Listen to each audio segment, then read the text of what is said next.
ನಮಸ್ಕಾರ ವೀಕ್ಷಕರೇ, ಅಂತೂ ಇಂತೂ ಕಾರ್ಪೊರೇಟ್ ಆಯ್ತೀನಿ ಅಂತ ಕನಸು ಹೊತ್ಕೊಂಡಿದ್ದವ್ರಿಗೆ ಸುವರ್ಣ ಅವಕಾಶ.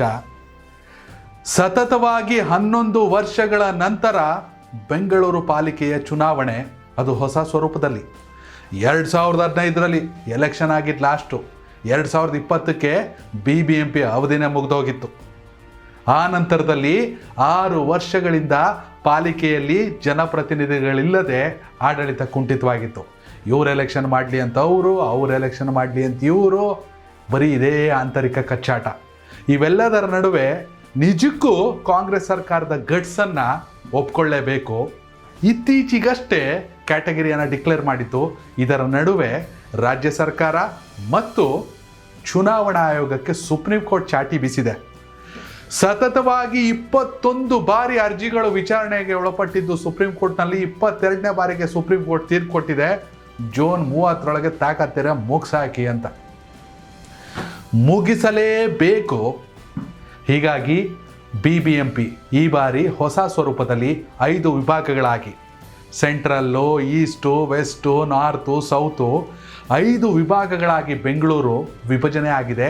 198 ಇದ್ದಂಥ ವಾರ್ಡು 369. ಅಲ್ಲಿಗೆ 369 ಜನ ಕಾರ್ಪೊರೇಟರ್ ಆಗೋ ಕನಸು ಕಾಣ್ಬೋದು. ಜೊತೆಗೆ 5 ಮೇಯರ್ ಆಗೋ ಕನಸು ಕಾಣ್ಬೋದು.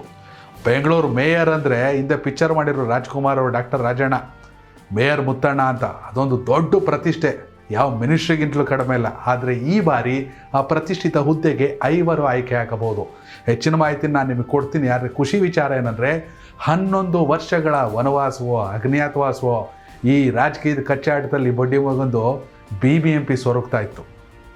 ಇದೀಗ ಗ್ರೇಟರ್ ಬೆಂಗಳೂರು ಹೊಸ ಸ್ವರೂಪದಲ್ಲಿ ಗ್ರೇಟರ್ ಬೆಂಗಳೂರು ಎದುರಿಸುತ್ತಿರುವ ಮೊದಲ ಚುನಾವಣೆ ಜೂನ್ 30ರೊಳಗೆ ಆಗಲೇಬೇಕು ಅಂತ ಸುಪ್ರೀಂ ಕೋರ್ಟ್ ಕೂಡ ಚಾಟಿ ಬೀಸ್ತು. ವಿಚಾರಣೆ ಸರ್ಕಾರದ ಪರವಾಗಿ, ಚುನಾವಣಾ ಆಯೋಗದ ಪರವಾಗಿ, ಅಥವಾ ಹಳೆ ಕಾರ್ಪೊರೇಟರ್ಗಳು ಯಾರ್ಯಾರು ಕೇಸ್ ಹಾಕಿದ್ರು ಎಲ್ಲ ವಿಚಾರಣೆಗಳನ್ನು ಮಾಡಿ, ಏನ್ರಿ ಸಮಸ್ಯೆ ಎಲೆಕ್ಷನ್ ಮಾಡೋಕ್ಕೆ?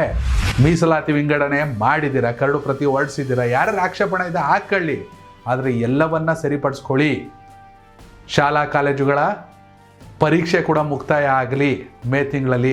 ಅಷ್ಟರೊಳಗೆ ಮಾರ್ಚ್ ಹೊತ್ತಿಗೆ ಎಲ್ಲ ಕ್ಲಿಯರ್ ಮಾಡ್ಕೊಂಡು ಮತದಾರರ ಪಟ್ಟಿಯನ್ನು ಫೈನಲ್ ಮಾಡ್ಕೊಂಡು ಚುನಾವಣೆ ನಡೆಸಿ ಅಂತ. ಹೀಗಾಗಿ ಬೆಂಗಳೂರು ಮಹಾನಗರ ಪಾಲಿಕೆ ಗ್ರೇಟರ್ ಬೆಂಗಳೂರಿನ ಚುನಾವಣೆಗೆ ಇದೀಗ ಅಧಿಕೃತವಾಗಿ ರಣಕಹಳೆ ಮೊಳಗಿದೆ. ರಾಜಕೀಯ ಚಟುವಟಿಕೆಗಳು ಶುರು ಆಗುತ್ತೆ. ಯಾರೆಲ್ಲ ಕಾರ್ಪೊರೇಟ್ ಆಗಬೇಕು ಅನ್ನೋ ಕನಸು ಕಟ್ಕೊಂಡಿದ್ರೋ ರಾಜಕೀಯ ಜೀವನದಲ್ಲಿ, ಅದು ಬೆಂಗಳೂರಲ್ಲಿ ಭಾರಿ ಪ್ರತಿಷ್ಠಿತ ಹೋರಾಟ. ನಾನು ಹೇಳ್ತೀನಿ, ಈ ಬಾರಿ BBMP ಅಂದರೆ ಗ್ರೇಟರ್ ಬೆಂಗಳೂರು ಚುನಾವಣೆ ನಿಜಕ್ಕೂ ಕೂಡ ಪ್ರತಿಷ್ಠಿತ ಹೋರಾಟ. ಯಾವ MLA MP ಎಲೆಕ್ಷನ್ಗೂ ಕಡಿಮೆ ಇರಲ್ಲ, ಅಷ್ಟರ ಮಟ್ಟಕ್ಕೆ ನಡೆಯುತ್ತೆ.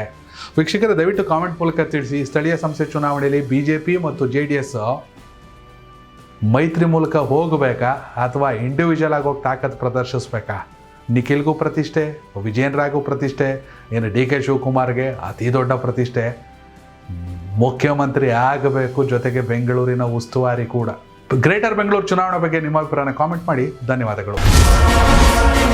ಕನೆಕ್ಟ್ ಕರ್ನಾಟಕ, ಇದು ನಿಮ್ಮ ನೆಟ್ವರ್ಕ್.